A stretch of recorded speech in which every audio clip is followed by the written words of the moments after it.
ఎవరు ఇప్పుడు వచ్చిన ప్రభుత్వాలు అందరు దొంగలని జోడికలే సార్ ఏంటి సార్ మరి అనేక పథకాలు అంటున్నారు, అనేక అంశాలు అంటున్నారు, ఏమైనా చేశారా?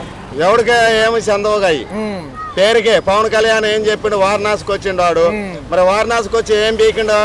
వాడు ఏమి చేయలేదు కదా. సాధు సంపదకు వాడు అది అన్నాడు ఇది అన్నాడు. ఒక సాధు సంపద ఎడ పండుకోవాలి మీరే చెప్పండి. నిజంగా ఆయనకి అసలు అవగాహన ఉందో ఊరికే మాట్లాడుతున్నారు. అన్ని ఉత్త చరిత్ర నాన్న ఇవన్నీ మాట్లాడటానికి ఏది పేపర్లకి స్టేట్మెంట్లకి వాళ్ళ ఓట్ల కోసం మాట్లాడే. ఒక సాధువు అనేవాడు ఎడబండుకోవాలి. రోడ్డు మీద పండుకుంటే బ్లేడ్ బ్యాచ్తో లేకపోతే మాకేమన్నా ప్రతి ఒక్క కాడ మాకు ఇబ్బంది. మాకంటూ ఒక ఏది లేదు. మోడీ గారు ఏం చెప్పిండు, వాడు ఏగు గారు ఏం చెప్పిండు, 6 ఏళ్ళు తొక్క తోటకూర అన్నాడు, కరేపాకు అన్నాడు. ఇవన్నీ అబద్ధాలే. ఎవరికి ఇస్తాడు? Identity card. అదే మోడీ గారు ఇచ్చిన ఐడెంటిటీ కార్డు. ఏంటి సార్ మరి ఎందుకు మీడియా ముఖంగా చెప్పేయని నిజాలని అంటారా? నిజాలు కాదు, ఇవన్నీ అబద్ధాలే.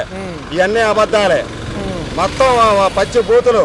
ఒక్కడో నిజానికి నిలబడని చెప్పు తొడగొడ చెప్తాను. నేను సన్యాసిని సార్. నిజంగా సనాతన ధర్మంలో అసలు ఏముంటాయి? నిజంగా వీళ్ళకంతా అవగాహన ఉందంటారా? వీళ్ళకి లేదు, ఏది లేదు. దేవుని పెట్టుకుని బతికే లంజోడుకులు సార్. మరి అప్పుడు అంత హడావుడి చేశారు, నిజంగా అసలు దాని గురించి ఏం తెలుసు అంటారు? వీళ్ళకి ఏం తెలియదు అని చెప్తూనే ఉన్నగా.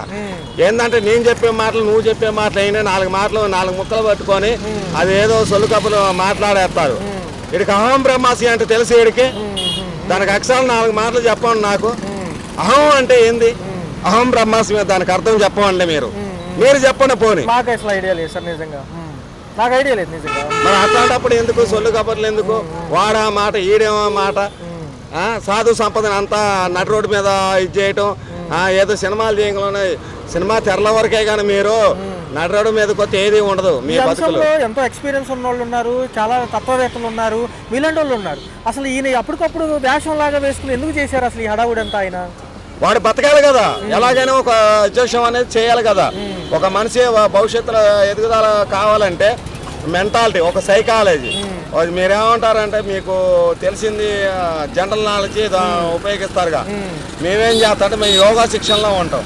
ఆ యోగా శిక్షణలో ఉన్నప్పుడు మేము యోగాని పరిపాలిస్తాం. దీని కుండలీకరణ అంటాం.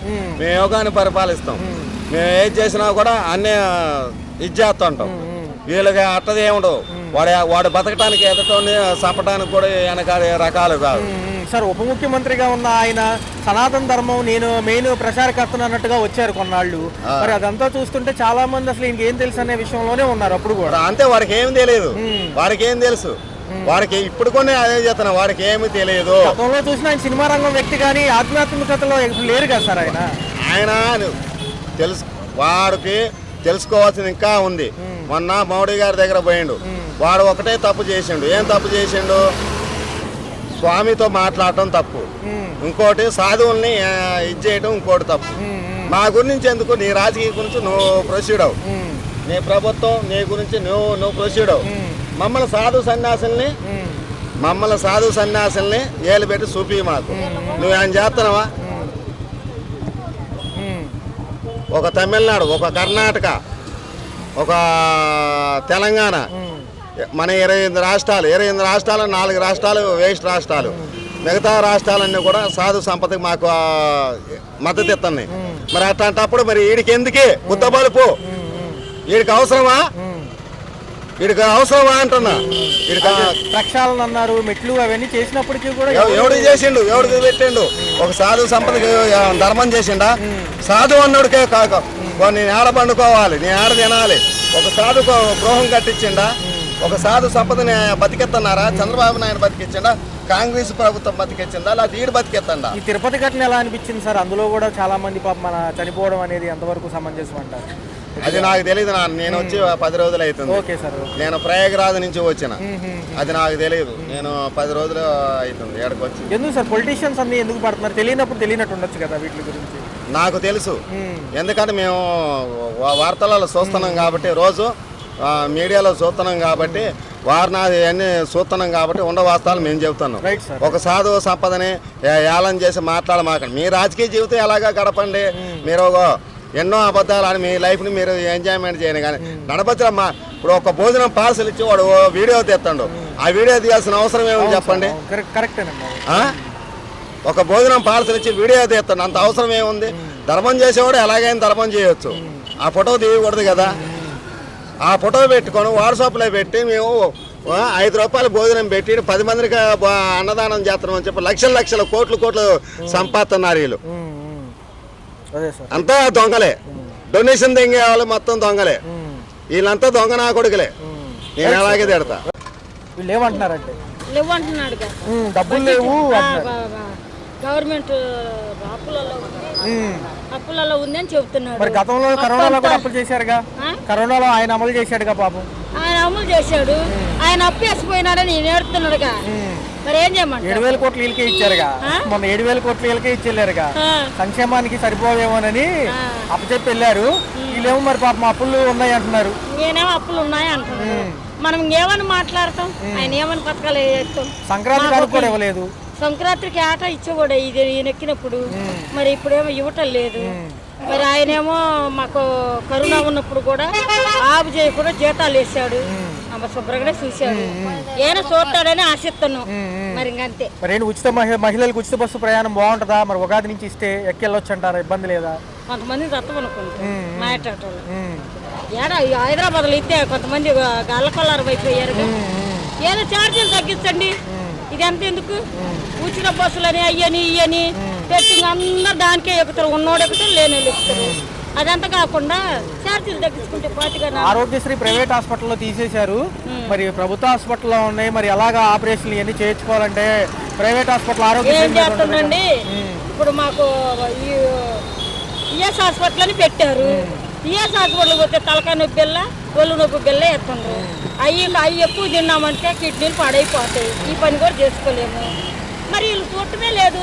మరి ప్రతి దారికి ఇంత దారికి అందరికి ఆయన చూడాలని చూడలేరు కదా.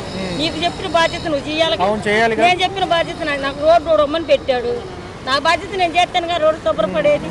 ఇంకా ఎన్ని మనం అనుకుంటే ఆరోగ్యాలకి మరి వీటికి చాలా డబ్బులు అవుతున్నాయి. మరి అదే మరి ఇంకా ప్రభుత్వం చూసుకోవాలి. మాకు కూడా జీతాలు పెంచుతానన్నాడు, ఇంకా పెంచలేదు. పవన్ కళ్యాణ్ గారు ఏమో ఉప ముఖ్యమంత్రి కదా ఆయన, మరి ఆయన కూడా ఏదో చెప్పారు కానీ ఏం చేయట్లేదు, సైలెంట్ ఉంటున్నారు. ఎందుకని? ఆయన చేస్తాడండి తప్పనిసరిగా. ఆయన ఖచ్చితంగా చేస్తాడని మాకు నమ్మకం ఉంది. పైనోళ్ళు చేయనిస్తారా? అది ఇంకా అది మరి మనం చెప్పలేము కానీ మా ఇంట్లో మట్టుకు ఆయన చేస్తారు. ఏంటి ఉప ముఖ్యమంత్రి నుంచి తీసేసి లొకేషన్ ఎక్కిద్దామని చూస్తున్నారు 2 రోజుల నుంచి. గత 2 రోజుల నుంచి ఉప ముఖ్యమంత్రి పదవిలో లొకేషన్ పెడదామని చూస్తున్నారు. అయితే పైన వాళ్ళందరూ గోల్ చేస్తే నిన్న ఆగింది సాయంత్రం. మరి ఏంటి పెడితే ఒప్పుకుంటారా? చేస్తాను అంటున్నాడే. ఆ రోజు సంతకాలు పెట్టే రోజు అందరు మీటింగ్లో మేమే ఉన్నాం. అందరు సంతకాలు పెట్టారు, చేస్తామన్నారు. లోకేష్ బాబు కూడా చేస్తానన్నాడు. పవన్ కళ్యాణ్ వచ్చిన తర్వాత అన్ని పూర్తిగా చేస్తాడని మాకు నమ్మకం ఉంది. ధరలు ఎలా ఉన్నాయి? నిత్యావసర సరుకుల ధరలు ఒక పక్క చూస్తే కరెంట్ ఛార్జీలు ధరలా నాకు ఏట నెల నాకు 150 వచ్చేది, ఇప్పుడు 300 వస్తుంది. అయ్యి బాబోయ్. గతంలో ఆయన పెంచేశాడు అని ఎగిరారు వీళ్ళంతా. గతంలో ఆయన పెంచేశాడు జగన్ గారు అని ఎగిరారుగా, మరి ఇప్పుడు తగ్గిస్తామన్నారు వచ్చాక. తగ్గిస్తామన్నాడు, చూసుకోవాలా కదా. ఒక ఇంట్లో 4 పిల్లలు చూసుకోవాలంటే మనకి ఎంత బాధ అవుతుంది. లోకమంతా చూడాలంటే ఆయనకు కూడా బాధే కదా. ఆయన మీద ప్రేమనే కాదు చెప్తున్నా. ఎవరైనా ఒకటే మాకు, ఎవరైనా ఒకటి. ఆయన ఎక్కినా ఆయన 9 నేను ఎక్కితే ఆయన 9. ఫిబ్రవరి నుంచి పాదయాత్ర అంటున్నారు మళ్ళీ జగన్ గారు. మరి ప్రజలకు పథకాలు లేట్ అయిపోతున్నాయి, చెప్పినవి కూడా సరిగ్గా అందించట్లేకపోతున్నారని వస్తారంటున్నాడు. ఆహ్వానిస్తారా ప్రజలు మరొకసారి? ఆహ్వానించుకుంటే ఏం తప్పరు, చేస్తారు. మొత్తం ఒక ఓట్లు పడే కాబట్టి చేస్తాడు, చేయకుండా ఉండడు. రోడ్లన్నీ నేను శుభ్రం చేస్తానని ఆ రోజు సంతకాలు పెట్టారు. చూడాలి కదా, ఎక్కువ కూడా ఒక 4 నెలలు కూడా కాలేదు కదా. చూడాలిగా, అందరూ అట్లే ఆలోచిస్తున్నారు. అంటే ఈ రాష్ట్రంలో ఎప్పుడూ చూడలేదు కదా, ఎలా అనిపిస్తుంది? ఏంటంటారు? ఉచిత మహిళలకి ఉచిత బస్సు ప్రయాణం అంటున్నారు కదా, ఇంకా అమలు చేయలేదుగా. అంటే పక్క రాష్ట్రాలు చూస్తున్నారు కాబట్టి చాలా మంది ఏమంటున్నారంటే వృధాగా తిరిగే వాళ్ళు ఎక్కువైపోతారండి. నిజంగా వర్కింగ్ ఉమెన్స్ కి ఉపయోగపడే వాళ్ళకి వెమ్మండి హోమ్లీగా ఇట్లా మార్కెట్లకు వచ్చే వాళ్ళకి అంటున్నారు. ఎలా అనిపిస్తుంది? అమలు చేస్తే బాగుంటుంది అనుకుంటున్నాం. అమలు చేస్తే చూడాలి మరి ఎంతమంది, మీరన్నట్టు ఎంతమంది వర్కింగ్ ఉమెన్ వెళ్తారో లేదో తెలియదు. మేడం చూసుకుంటే తల్లికి వందనం కానివ్వండి, రైతులకు పెట్టుబడి సాయం కూడా జూన్ నుంచి అంటున్నారు. ఏదైతే ఉందో మరి 15,000 మా పిల్లలకి ఇవ్వాలి కదా, ఎంతమంది ఉంటే అంతమందికి ఇవ్వలేదు ఇప్పుడు వరకు. జూన్ నుంచి అంటున్నారు మేడం, మంచిదే అంటారు. ఎందుకంటే అకాడమిక్ ఇయర్ అంటున్నారు కదా. ఇది తెలుగుదేశం వచ్చి సంవత్సరం అవుతుంది కదా జూన్ అంటే, మరి లాస్ట్ ఇయర్ పడదా? ఇంకా ఆ ఇయర్కి లేనట్టే మేడం, ఆ ఇయర్కి లేనట్టే. ఎందుకు అంటున్నారు అంటే జూన్ నుంచే అమలు కాబట్టి ఉంటే అప్పటి నుంచే ఉంటుంది అంటున్నారు. మంచిదేనంటారా? పడితే మంచిదే. అది కూడా కింద సంవత్సరాల్లో చేస్తాం అంటే ఇంక ఇది వేస్ట్. ఫిబ్రవరి నుంచి జగన్ గారు జనంలోకి వస్తారంటున్నారు. సంక్షేమం గతంలో కరోనాలో అప్లై చేసాం మేము, ఖజానాలో డబ్బులు లేవంటున్నారు కదా, మేము ఇచ్చామని వీళ్ళు అంటున్నారు. ఎలా చూడాలంటారు? అప్పుడు పర్లేదు అంటారా లేకపోతే ఇస్తే బెటర్ గుడ్. గతంలో ఏమైనా అందుకున్నారా? లేదండి, మాకు గతంలో అసలు ఏమీ ఇవ్వలేదు. మాది ఓసీ అంటే బ్రాహ్మిన్స్ ఏమీ లేవు. నా దగ్గర చూసుకుంటే ఓ పక్క నిత్యావసర సరుకుల ధరలు, ఒక పక్క చూసుకుంటే ఇవన్నీ ఎలా బాగా అనిపిస్తుంది? పెరిగిపోతున్నాయి. 300 తీసుకొస్తే బ్యాగుడు కూడా రాదు. చాలా మంది సామాన్యులకు జీతాలు పెరగలేదు కానీ ఖర్చులు పెరుగుతున్నాయి. అవునవును, ఆయిల్ ప్యాకెట్ 150 రూపాయల వరకు వెళ్ళిపోయింది. మొన్నటి వరకు 110, 105 ఉండేది సూపర్ బజార్లో ఉన్నాయి, బయట కూడా. కానీ ఇప్పుడు 150 రూపాయలు అయిపోయింది, కొనుక్కోక తప్పట్లేదు. ఫీజులు ఎలా ఉన్నాయి మేడం? స్కూల్ ఫీజులు కూడా భారీగా ఉన్నాయి అంటున్నారు. బాగా పెరిగిపోయిందండి. ఈ సంవత్సరం 30,000 కట్టాం, ఈ సంవత్సరం 35,000 కట్టాం.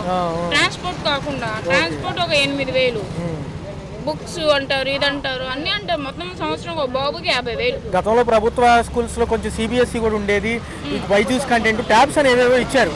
అప్పుడు బాగుంది అంటారు, ఇప్పుడు కొంచెం తగ్గిపోయింది అంటున్నారు వ్యవస్థ అంతా. ఎందుకంటే అది రెండు ఈక్వల్ గానే ఉన్నాయి అలా అంటున్నారు, కానీ రెండు ఈక్వలే. ఆ ప్రభుత్వము ప్లస్ ఈ ప్రభుత్వం రెండు ఈక్వల్ గానే ఉంది స్కూల్లో కానీ. ఓకే మేడం, ఎలా ఉండబోతుంది? 4 ఏళ్లలో అభివృద్ధితో పాటు ఉద్యోగ కల్పన అంటున్నారు. ఈసారి ఐటీ సెక్టర్ కానివ్వండి, ఇటుపక్క స్కూల్స్ కానివ్వండి, మంచి మంచి స్కూల్స్, దాంతోపాటు ఇండస్ట్రీస్ చూడొచ్చు అంటారా? వస్తే బాగుంటుంది. మరి ఏంటి మేడం, పవన్ కళ్యాణ్ గారు ఏమో ఉప ముఖ్యమంత్రి, ఆయన పదవుల్లో లోకేష్ గారిని పెడదామని గత 2 రోజులుగా చర్చ జరిగినప్పటికీ నిన్న మళ్ళీ వద్దనుకున్నారు. మరి సీఎం బరిలో నెక్స్ట్ ఎవరు? ఎందుకంటే ఏజ్ అయిపోతుంది కదా చంద్రబాబు గారికి, అందుకని అంటున్నారు. పవన్ కళ్యాణ్ వస్తాడేమో అనుకుంటున్నాం.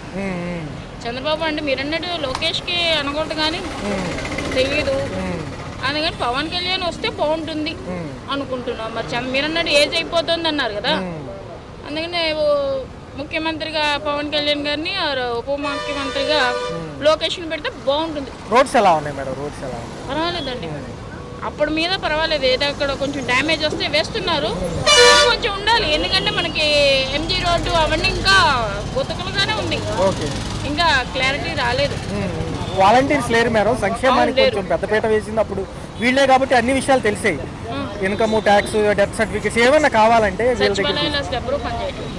ఎందుకంటే మాకు క్యాస్ట్ సర్టిఫికేట్ లేదు, రేషన్ కార్డు లేదు, ఏదంటే తిప్పుతూనే ఉన్నారు సచివాలయం. ఏమి యూజ్ లేదు సచివాలయంలో, పని చేయట్లేదు అసలు వాళ్ళు. అక్కడ అంటారు ఇక్కడ క్యాబిన్, అక్కడ క్యాబిన్ అంటున్నారు, కానీ యూజ్ లేదు సచివాలయం.